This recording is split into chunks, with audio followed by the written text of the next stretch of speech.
পারো তোমরা এই ওয়েবসাইটের অ্যাক্সেসটা বন্ধ করার চেষ্টা করো। ওই ছেলের বন্ধুরা অনেক কষ্ট করে সে অ্যাডাল্ট সাইডের এডমিনদের সাথে যোগাযোগ করতে সক্ষম হয়। তারা সে এডমিনদেরকে জানায় এই অ্যাকাউন্টের যে মালিক সে গত কয়েকদিন আগে মারা গেছে, আমরা চাই এই অ্যাকাউন্টটা চিরদিনের জন্য বন্ধ করে দেয়া হোক। কিন্তু সে এডমিন প্যানেল থেকে সেই ছেলের বন্ধুদেরকে জানানো হলো যে এটা কশ্চিন কালেও সম্ভব না, কারণ আমাদের থেকে যারা লাইফ টাইম সাবস্ক্রিপশন নেয় তারা হচ্ছে আমাদের প্রিমিয়াম কাস্টমার। আমরা তাদেরকে হাই সিকিউরিটি দিয়ে থাকি। তারা যখন আমাদের থেকে কোনো প্যাকেজ নেয়, আমাদের থেকে কোনো অ্যাকাউন্ট নেয়, আমরা তখন তাদেরকে মেইল দিই, পাসওয়ার্ড দিই এবং আমরা তাদের হাতের ফিঙ্গার নিয়ে থাকি। আপনারা হয়তোবা তার অ্যাকাউন্টের মেইল পাসওয়ার্ড দিতে পারবেন, কিন্তু তার হাতের ফিঙ্গার তো আর আপনারা দিতে পারবেন না। তার হাতের ফিঙ্গার যদি ম্যাচ না করে তাহলে আমরা এই অ্যাকাউন্ট অফ করতে পারবো না। নাউজুবিল্লাহ।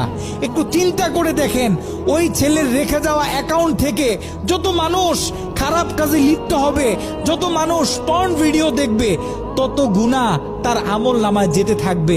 একটু ঠান্ডা মাথায় চিন্তা করেন, আপনি আর আমি আমাদের সোশ্যাল মিডিয়া অ্যাকাউন্টগুলো কিভাবে ব্যবহার করতেছি। আমরা তো আমাদের ফেসবুকে কত ছবি শেয়ার করি, কত মুভি ক্লিপ শেয়ার করে থাকি, কত গান বাজনা শেয়ার করি। আপনার আমার মৃত্যুর পরে এগুলো তো আর কেউ কাটতে পারবে না। যত লক্ষ মানুষ আপনার আমার মৃত্যুর পরে এই ভিডিও দেখবে, আপনার আমার অ্যাকাউন্টে রেখে যাওয়া ভিডিও যত মানুষ দেখবে, আপনার আমার কবরে তত কঠিন কঠিন আযাব দেয়া হবে। আপনি আর আমি জীবিত থাকা অবস্থায় যদি আমাদের ফেসবুক অ্যাকাউন্টে ইসলামিক ভিডিও শেয়ার করি, একটা কোরআনের তেলাওয়াত শেয়ার করি, একটা হাদিস শেয়ার করি, ইসলামিক কোনো ডকুমেন্টারি শেয়ার করি, তাহলে আপনার আমার মৃত্যুর পরে এই অ্যাকাউন্ট থেকে যত মানুষ এই ভিডিওগুলো দেখবে, আমরা কবর থেকে তত বেশি সওয়াব পাইতে থাকবো। এ কারণে আমরা পৃথিবীতে থাকতে যত কাজ করব, সব কাজ যেন আমরা চিন্তা ভাবনা করে তারপরে করি।